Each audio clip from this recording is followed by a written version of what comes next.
Bismillahirrahmanirrahim. Assalamualaikum warahmatullahi wabarakatuh. Bersua dalam berita perdana malam ini, saya Razikin Abdullah dan Sarofiza Haji Mahmud. Berita utama malam ini.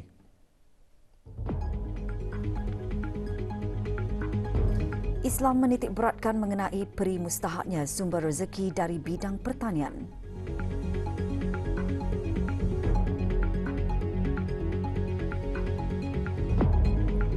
Pameran edukatif kesihatan Islam wadah menyebarkan maklumat berkaitan pendekatan Islam dalam menangani wabak.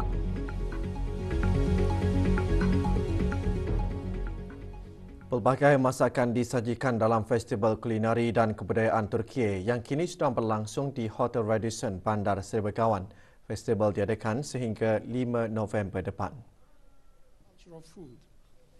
Dalam ucapannya, Tuan Yang Terutama Profesor Dr. Hamid Ersoy, Duta Besar Istimewa dan Mutlak Turki di negara Brunei Darussalam, menggariskan masakan menjadi medium bagi diplomasi kebudayaan dan sebagai identiti bagi sesebuah negara.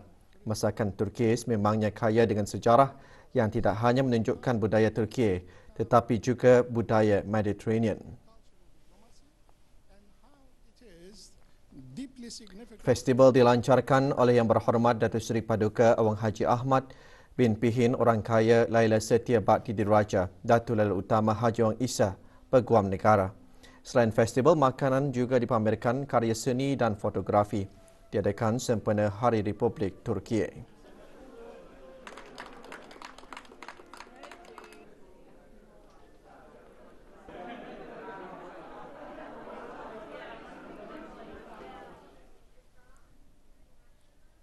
Bersempena penubuhan Masjid Pintu Malim ke-25 tahun, Jawatankuasa Takmir Masjid berkenaan semalam mengadakan majlis sambutan Jubli Perak.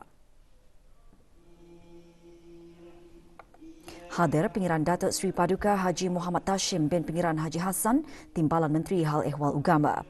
Majlis bermula dengan sembahyang fardu maghrib berjemaah dan diselajurkan dengan penyampaian penghargaan sumbangan bakti mantan-mantan pegawai Masjid Kampung Pintu Malim.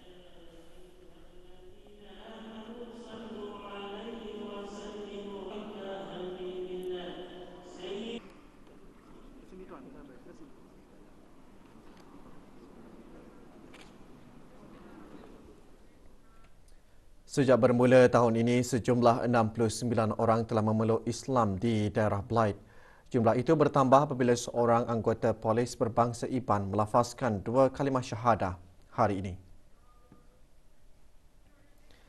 Mansur anak Madan berusia 30 tahun kini dikenali sebagai Muhammad Mansur bin Abdullah Madan. Hadir Datuk Perdana Menteri Haji Awang Muhammad Irwan bin Haji Hambali, Pesuruhjaya Pasukan Polis Diraja Brunei. Majlis Pengislaman berlangsung di Surau Polis Penaka, Seria.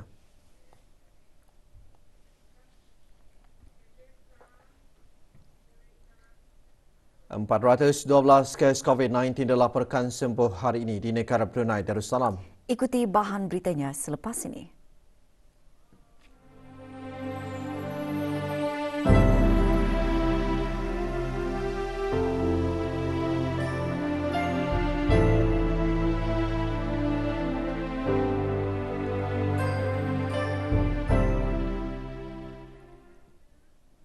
Allah Subhanahu Wa Taala menjadikan bumi sebagai hamparan rezeki yang sangat luas, seperti kita berusaha mencari sumber rezeki yang halalan tayyiban bagi menyara kehidupan.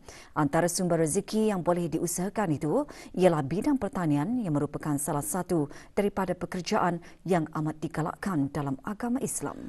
Khutbah Jumaat hari ini bertajuk memacu dan manfaatkan sumber bumi melalui pertanian, juga menekankan bahawa peri mustahak bidang pertanian daripada perspektif agama Islam dapat dilihat dari banyaknya ayat Al-Quran yang menyebut tentang hasil tanaman dan buah-buahan yang beraneka macam. Pada setiap 1 November telah diisytiharkan sebagai Hari Peladang, Petani, Penternak dan Nelayan oleh Kebawah Duli Yang Maha Mulia Paduka Seri Baginda Sultan dan Yang di-Pertuan Negara Brunei Darussalam bagi mengiktiraf dan mengenang jasa-jasa para peladang, petani, penternak dan nelayan dalam peranan mereka selaku penjana makanan negara dan memajukan ekonomi negara. memperkasa produk tambah nilai, pemacu ekonomi negara adalah tema sambutan Hari Peladang, Petani, Penternak dan Nelayan pada tahun ini. Ianya sebagai dorongan kepada semua yang terlibat, termasuk para pengusaha dalam bidang pertanian dan perikanan, untuk terus melipat gandakan usaha mereka di dalam mempercepatkan pertumbuhan keluaran masing-masing, terutama sekali dengan mengadaptasikan teknologi yang bersesuaian.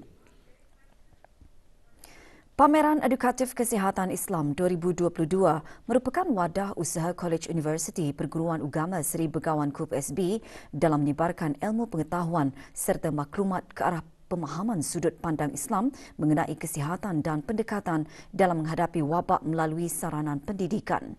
Pameran juga melibatkan penyertaan agensi-agensi kerajaan lainnya termasuk Kementerian Kesihatan, Bahagian Kawalan Makanan Halal, Jabatan Hal Ehwal Syariah, Kementerian Hal Ehwal Agama, Pusat Penyelidikan Halalan Taiban dan Fakulti Pertanian Universiti Islam Sultan Sharif Ali Unisa serta Pusat Dakwah Islamiah. Diadakan selama 3 hari bermula hari ini, pameran berlangsung di Atrium Times Square, Berakas.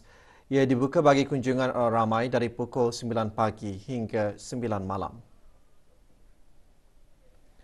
Menurut Pengiran Siti Katijah binti Pengiran Sulaiman, Pengarah Pejabat Antarabangsa dan Perhubungan Awam KUPU SB, sebanyak 16 petak pameran telah disediakan dan disusun untuk kunjungan orang ramai.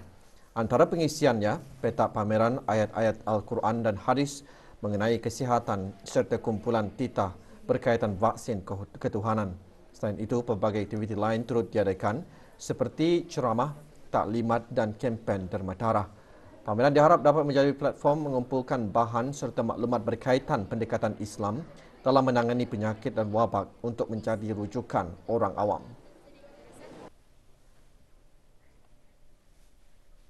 Kita juga ada pameran berkaitan dengan solat dan terapi kesihatan, termasuk bagaimana cara wudu, tayamum, solat bagi orang sakit.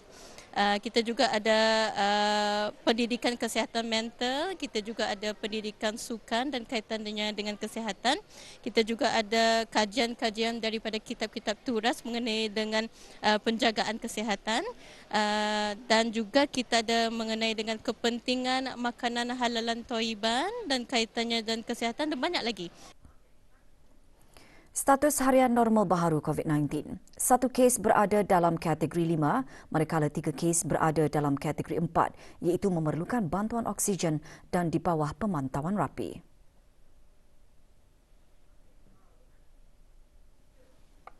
Kementerian Kesihatan memaklumkan 412 kes dilaporkan sembuh.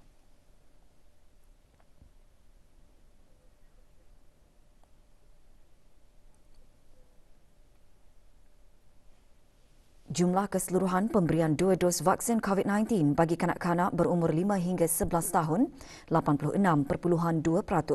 Bagi remaja berumur 12 hingga 17 tahun yang mendapat 3 dos vaksin, 61.7%. Dan liputan bagi rakyat dan penduduk negara ini yang mendapatkan 3 dos vaksin, 78.6%. Seorang lelaki warga negara Malaysia didakwa di Mahkamah Magistrate Kuala Belait di bawah kesalahan Perintah Eksais 2006 memiliki 60 karton rokok pelbagai jenis.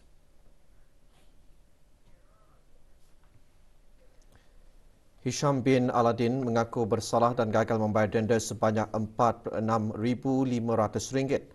Mahkamah menjatuhi hukuman 15 bulan penjara, manakala semua barang dirampas untuk diserahkan ke kerajaan bagi tujuan dimusnahkan.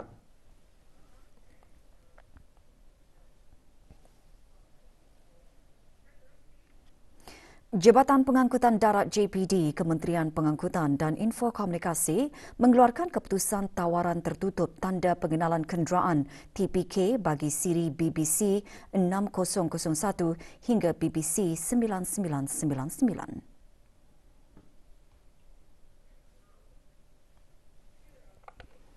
Keputusan akan diumumkan melalui laman sesawang www.jpd.gov.bn dan www.nomborku.gov.bn esok 29 Oktober. Sehubungan itu, semua penanda yang mengikuti tawaran tertutup TPK sama ada berjaya atau sebaliknya akan menerima keputusan tersebut melalui email yang didaftarkan ke jabatan berkenaan. Sebarang pertanyaan, hubungi talian WhatsApp 7181 atau email kepada info_ltd@jpd.gov.bn.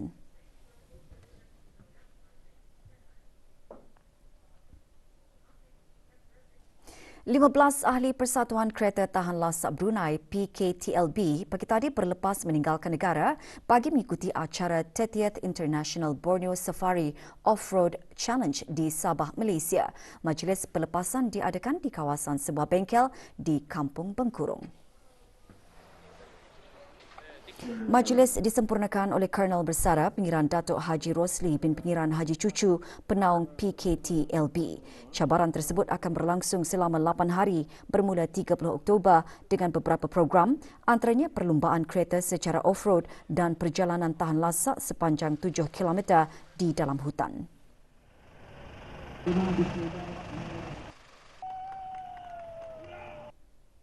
InsyaAllah tahun depan kami akan membuat acara yang kurang lebih juga macam Borneo Safari tapi di negara Brunei Darussalam. Kami namakan dengan Brunei Off-Road Challenge. Harapan dengan adanya rancangan itu nanti kami akan mendapat mendokong ya tourism di Brunei dan juga sukan permotoran di negara Brunei Darussalam.